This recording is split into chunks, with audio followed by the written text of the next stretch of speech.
por que talvez o meu avô era analfabeto, minha avó era semi-analfabeta. Minha avó falava, poxa, comprei a minha casa própria. Era num subúrbio, era numa periferia, mas ela comprou. Foi base do meu crescimento, porque eu passei boa parte da minha infância com a minha avó.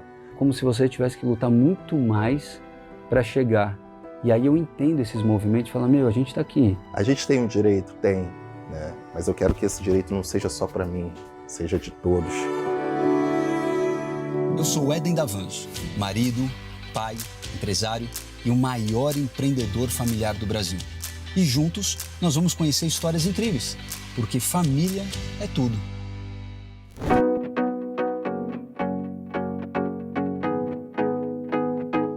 Alan P,10 é professor na rede pública há 17 anos. É também consultor antirracista do Instituto Vini Júnior, além de cantor e escritor.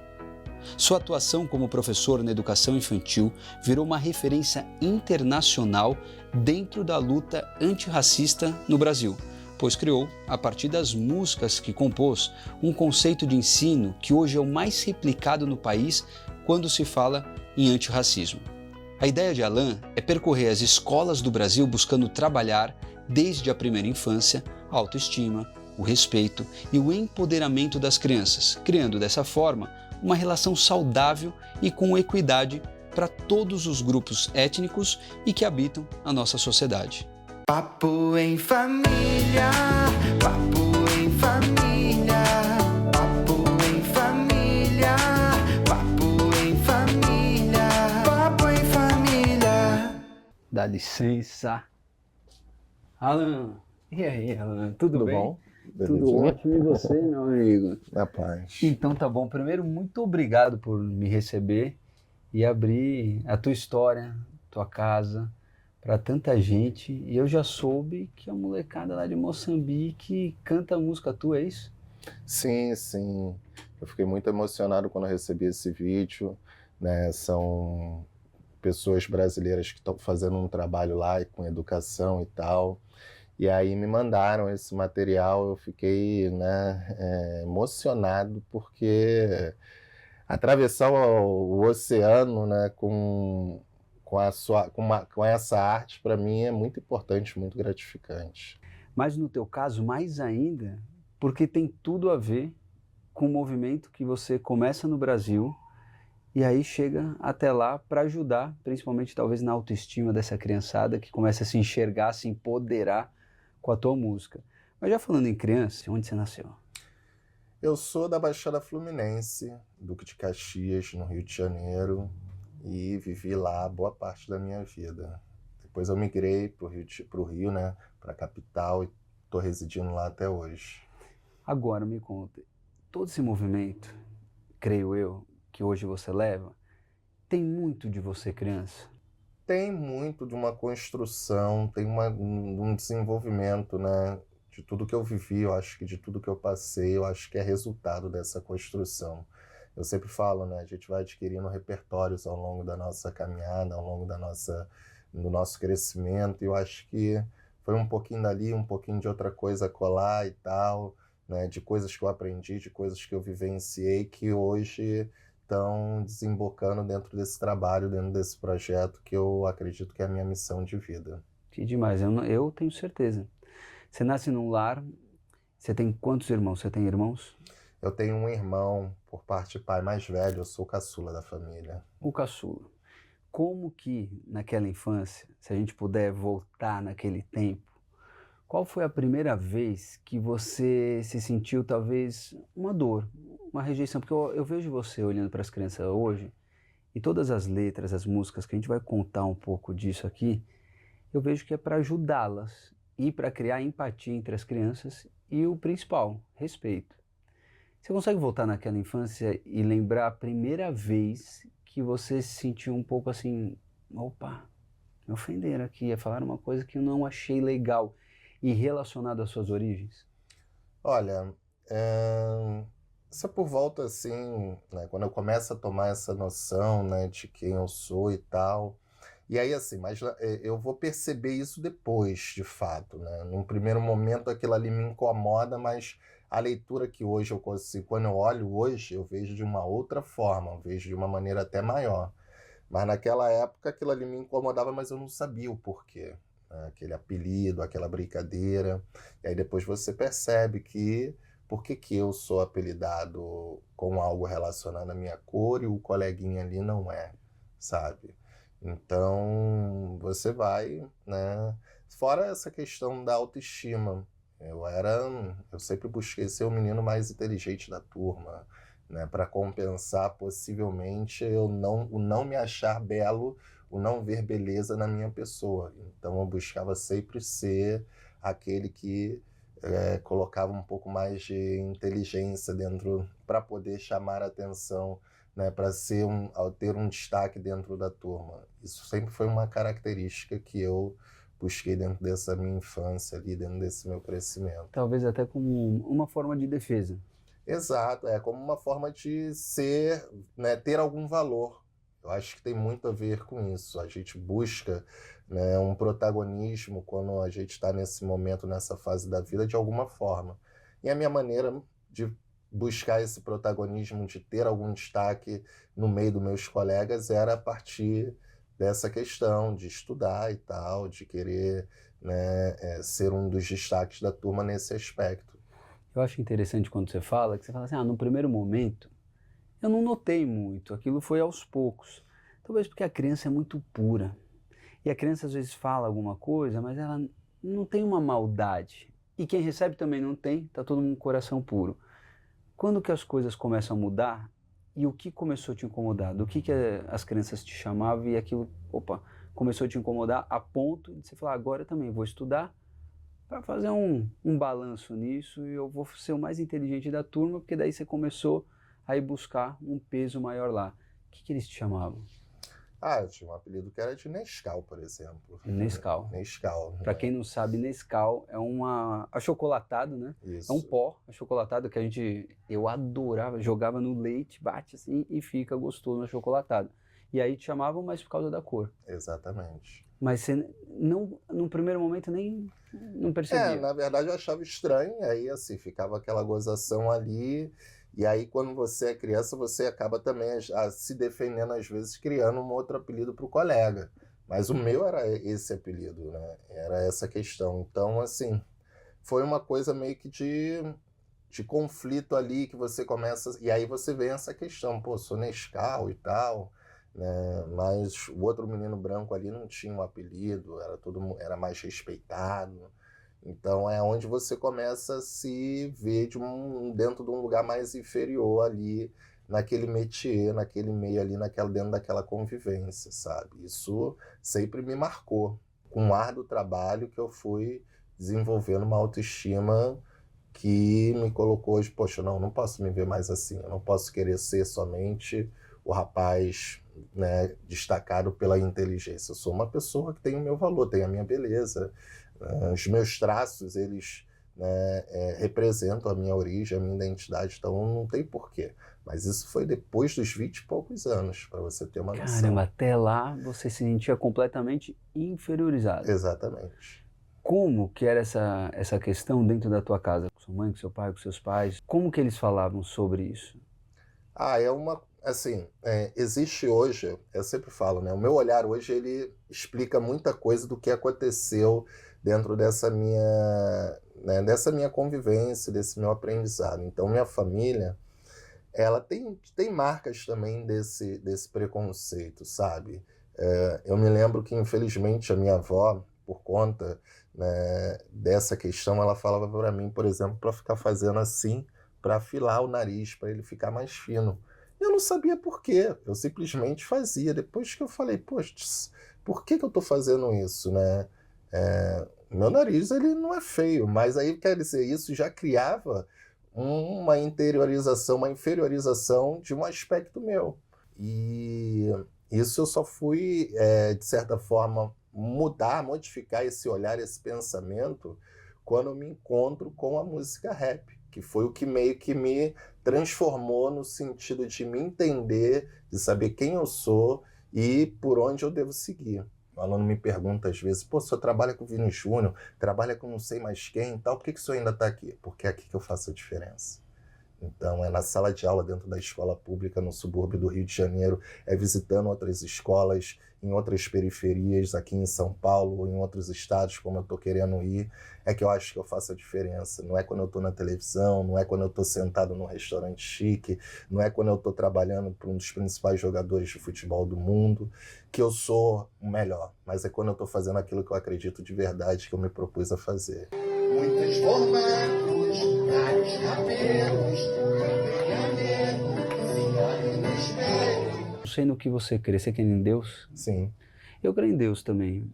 E quando eu olho uma escritura, uma Bíblia, ou os ensinamentos bíblicos, os princípios, que é o que você estava falando, princípios, a gente nasceu para todo mundo ter a mesma oportunidade e todo mundo irmão. Por isso que eu não consigo conceber como que as pessoas podem ter uma divergência por uma questão de raça, cor, de situações. Porque se você for no princípio, o meu pai é teu pai, é o mesmo. Se a gente acredita, e eu acredito que teu Deus é o mesmo, meu Deus é um Deus só, criador dessa parada toda. Então a gente teria que se respeitar. Mas isso é uma questão humana, do ser humano e social, que criaram essas barreiras e nos afastaram. Porque quando eu olho para esse movimento tão importante que você faz, para mim é claro que as pessoas, primeiro, têm que entender quem elas são e se amarem. Entender que elas não são diferentes e começar delas para fora, e depois a gente também fazer esse trabalho de fora e entender, meu amigo, respeito, não tem vez racismo. Só que quando tem um negro, um pardo, um índio nessa mesa, eu ficaria mal se ele não se sentisse bem. Porque você tem que desfrutar. Quando você está com um jogador e está mudando um país, porque você hoje muda um país, você está mudando um país, você está mudando não só um país, mas você está indo lá para a África, você está indo para outros países. Você tem que tomar posse disso, no sentido de ser um grande líder, uma grande referência para essa massa que ainda se sente inferiorizada, sabe? Já conversei com vários amigos negros e eu sinto uma coisa, que às vezes existe um julgamento de quando alguém se dá bem, assume um cargo, e um julgamento de falar assim, ah, tá vendo? Agora ele já debandeou, ele saiu do movimento. Existe isso entre os próprios negros, de negros que assumiram cargos muito legais, e às vezes pode ser até verdade. Agora eu estou aqui. E aí ele é tomado da vaidade, do orgulho, da prepotência, que é ruim. Ele esqueceu a humildade dele e a origem dele, isso é ruim. Mas eu já vi às vezes alguma segregação nesse sentido. É porque acaba acontecendo, não gosto dessa palavra, mas ela se faz necessária, né? O sistema muitas vezes ele escolhe um de nós para poder ocupar aquele lugar e os outros ficam ali naquela espreita, sabe? Né? Vendo que tem alguém ali que às vezes até o que não está se acha melhor, mas não está. Porque às vezes você só tem uma Maju Coutinho. Achei outras meninas maravilhosas aí no jornalismo que poderiam também ocupar o espaço de destaque. Mas infelizmente, às vezes o sistema só escolhe uma, como escolheu a Glória Maria lá no passado. Mas havia outras e outras que devem ter tentado e não devem ter chegado, porque só havia, às vezes, só há o lugar para um. Como às vezes só pode haver, talvez, o lugar do Alan ali, sabe? Então a gente entra dentro dessa reflexão. Será que haveria espaço para ter mais uns 5 Alans dentro dessa mesa aqui, dentro desse lugar? Talvez não, porque é onde há a competição. Infelizmente, o racismo não foi criado pelas pessoas negras. Preciso dizer que foram criados pelos brancos por conta de uma ideia de superioridade, de se achar superior e de ver o negro dentro de uma condição inferior. Mas a África é o berço da civilização, se a gente for buscar lá o fundamento. Com certeza. Só que quando a Europa viu que havia possibilidade, eles tinham um poderio maior e essa ideia de conquistar, de ter, né, de dominar, prevaleceu acima de qualquer coisa, acima de qualquer princípio, acima de qualquer questão. E aí que a coisa meio que... Porque a gente fala para os nossos, né? Somos descendentes de reis e rainhas. A história do negro, ela não começou na escravidão, ela vem antes. A gente hoje está tendo algumas produções aí, remontando aí algumas ideias. A Viola Davis filmou agora Mulher Rei, em que havia reinos, né, nos países africanos, havia uma ideia de vida, de prosperidade para aquela população, que isso depois vai se perder por conta desse processo colonial, da colonização, da invasão e das guerras ali por conquista, por poder. tudo por conta de poder e por um querer ser superior em relação ao outro, e não enxergar isso que a gente fala. O que eu faço hoje dentro do meu dia a dia é exatamente o quê? Pregar aquilo que deveria ser pregado desde o princípio, né? Todos temos o nosso valor e a gente deve se respeitar independente de qualquer coisa. Venho de uma família na qual minha avó era semi-analfabeta, meu avô era analfabeto. E eu não entendia isso. Poxa, eles eram burros, eles não estudaram. Eu cheguei a pensar isso. Achando que era uma opção deles. Né? Exatamente. E aí hoje, quando eu olho, eu vejo assim, putz, eles não tiveram acesso e oportunidade. A minha mãe conseguiu estudar, fazer o ensino médio, que era muita coisa à época, né? O meu tio fez só o fundamental. Então, assim, eu tenho curso superior, pós-graduação e tal.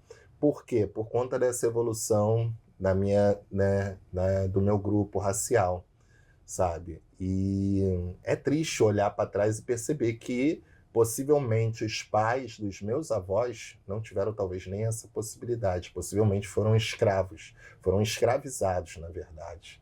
Então, essa é o ponto, é a história que não só eu, mas a maioria das pessoas igual a mim passaram. É isso que vai justificar o fato de muitos negros estarem nas periferias, nos subúrbios. É quando você olha para aquela mansão lá, aquela cobertura em Copacabana, em Ipanema, eu posso acessar se eu trabalhar? Talvez possa, mas é um caminho muito mais difícil. Não é o mesmo caminho. Às vezes tem uma pessoa que mora ali que ganha a mesma faixa salarial que eu, só que ela é herdeira. Então é um lugar de privilégio. Então parece que é como se você tivesse que lutar muito mais para chegar. E aí eu entendo esses movimentos e falo, meu, a gente está aqui, a gente tem competência. Eu olho para você e falo, caraca, que incrível onde você chegou, por mais que é uma jornada pesada. A mim eu vou falar, meu, a gente vai vindo, vai vindo, vai vindo, vai doendo, é na força do braço e você está aqui. E aí eu queria entender, por exemplo, o posicionamento, e eu até te perguntei, né, o que tua mãe dizia. Esses dias estava com o Geraldo Rufino, conhece? Geraldo Rufino participou do Papo em Família e ele me disse uma coisa que eu nunca mais esqueci. Quando ele nasceu, era negro, super pobre. A mãe dele falava para ele, filho, posso te falar? É um privilégio ser negro. E eu falei, é sério, Geraldo? Ele falou, desde pequeno. Ela falou, filho, é um privilégio ser negro, olha como a gente é bonito, tudo. Eu sei que pode parecer meio alucinado e muito isolado um caso, mas foi a primeira vez que eu ouvi uma história parecida. E eu falei, e aquilo modificou tua vida? Ele falou, modificou porque como eu era criança, eu acreditei naquilo e acredito até hoje. Então a autoestima dele foi trabalhada. E aí eu vejo a tua responsabilidade. Talvez se um dia você for pai, eu acho que a forma de você educar teus filhos vai ser diferente da forma que você foi educado na questão racial? Sim, com certeza. Porque é isso. Minha família, existem esses gradientes de consciência racial que nem todas as famílias pretas possuem. E eu já até conversei com a minha mãe e tal sobre isso, né? Muita coisa eu fui descobrir depois, com o crescimento e tal. E tem a ver com esse apagamento que é feito, sabe? Com essa necessidade que muitas famílias pretas passam de sobrevivência antes de qualquer coisa. Qual o próximo passo? Se você tivesse poder de fazer qualquer situação, qual seria o próximo passo para a conscientização dessa sociedade? O próximo passo? Se eu pudesse fazer com que todas as pessoas brancas em cargos de liderança tivessem um olhar antirracista dentro dos lugares na quais elas ocupam, acho que faria uma grande revolução nesse país. Porque é isso. É dar espaço, é dar acesso, é dar oportunidade, é promover, que não basta só você colocar, mas dar a possibilidade daquela pessoa crescer, é entender que ela não vem do mesmo lugar, mas ela pode acessar esse lugar também. Quando a gente fala sobre ocupação de cargos, e aqui no Brasil a gente tem a minoria dos cargos ocupados por negros. O Papo em Família é transmitido pela STV, uma emissora africana, a partir de Moçambique.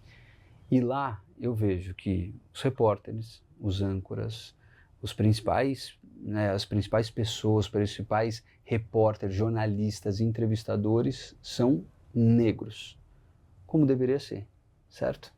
Como essa visão para você.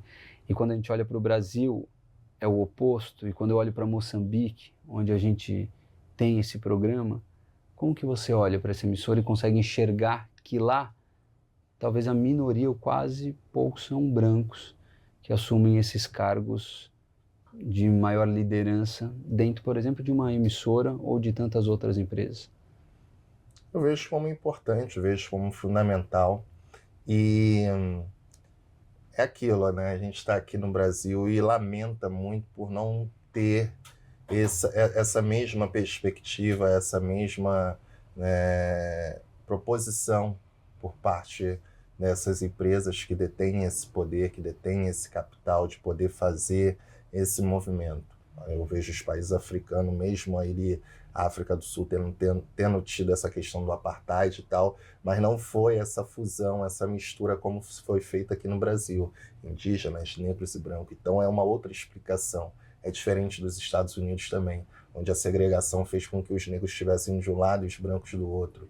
Eu acredito que nos países africanos é uma outra história, é uma outra realidade. Então tem é o que muitos brasileiros falam, né? Queriam ir voltar para um país africano e morar lá e tal. Mas a gente, né, tá aqui numa diáspora e precisa entender que dentro dessa nossa realidade a gente precisa achar um caminho, precisa achar uma solução.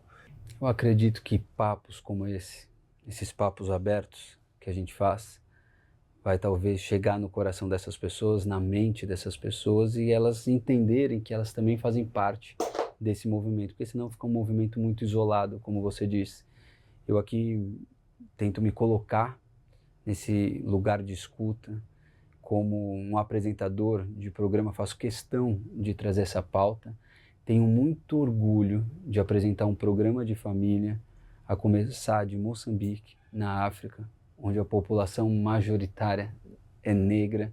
Eu tenho muito orgulho disso, tenho muito orgulho do dono da emissora a qual eu trabalho, é negro e teve uma história de dificuldades muito grandes, mas de superação. E eu falo, ele é um exemplo para mim, ele é um exemplo para a população de Moçambique hoje, sendo dono da maior emissora privada de Moçambique. E eu olho para a tua história, e assim como eu olho, eu acredito em Jesus Cristo e falo, meu Deus do céu, se fosse hoje a gente jamais faria aquilo que fizeram com ele, né? Mas eu olho para os meus antepassados e eu me ponho em responsabilidade do que um dia fizeram, de escravizar, e acredito que uma linha hereditária deve existir na minha vida, e eu hoje tenho a oportunidade de olhar para o teu olho e falar, me desculpe por todas as suas gerações, me desculpe por tudo que veio, que você carregou e que você assume, por mais lindo que seja o que você está fazendo, e você está quebrando aí hereditariedades, crenças hereditárias para formar crianças mais fortes, mais resilientes e gostando de si, sabendo que elas são. Eu te peço em nome de toda a minha cadeia hereditária também, de algum momento, perdão, desculpa. Que pena que um dia fizeram o que fizeram, que pena que um dia segregaram e que pena que acharam que o orgulho delas tomou conta e de uma forma muito orgulhosa se acharam melhores de alguma forma que podiam usar um amigo irmão para trabalhar para elas e não com elas. Então que a gente possa estar junto nesse movimento, que a gente possa escutar, se respeitar e conte comigo, conte com a minha escuta, conte com o meu movimento, conte com esse programa, com esses papos em família, porque é dentro da família que muda um país. É dentro da minha casa, conversando com os meus filhos sobre todas essas questões sociais, é que eles vão respeitar muito mais as crianças, os amigos negros deles e entender que um dia, se eles forem empresários, se eles tiverem um cargo de liderança, eles vão escutar o teu chamado e com certeza vão olhar para o pai deles aqui hoje e vão falar, uau, tinha um Alan lá que falou isso. E com certeza vão contratar não por raça, vão contratar sim para dar chance para todo mundo estar junto. Obrigado, viu? Foi muito legal esse papo. Adorei. E que você tenha muita voz, meu amigo. E se empodere disso, não no sentido da vaidade, se empodere de ser o grande exemplo para as crianças que estão vindo, para elas assumirem esse lugar que você está, esse lugar de protagonista, não de uma mesa, mas de cargos políticos, de cargos empresariais, de cargos na TV, em todos os lugares. Que eles sejam empoderados por você e que a sua voz seja multiplicada cada vez mais, viu? Obrigado, amigão. Foi muito bom. Obrigado. Foi top. Esse daqui é um presente nosso do Papo em Família para você. Obrigado. Um presente feito com muito carinho pela família Leblanc, para você aí do Papo em Família, com uma cartinha também muito especial de agradecimento por esse momento que a gente teve, por esse papo. Pô, valeu.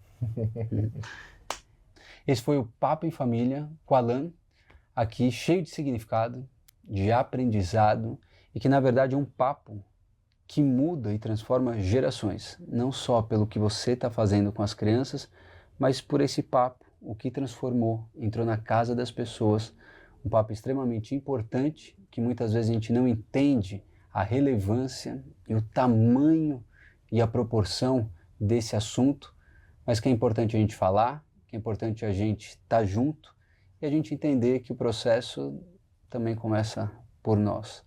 Obrigado por esse papo, espero que vocês tenham gostado, porque eu gostei muito e saio daqui na certeza de que o teu chamado, a tua vontade, de que as pessoas ouçam e que o processo comece não só daqui, mas de lá, isso vai ser atendido também, tenho certeza. Obrigado. Esse foi o Papo em Família de hoje. Muito obrigado, espero que vocês tenham gostado assim, como eu gostei também. Valeu. Papo em Família.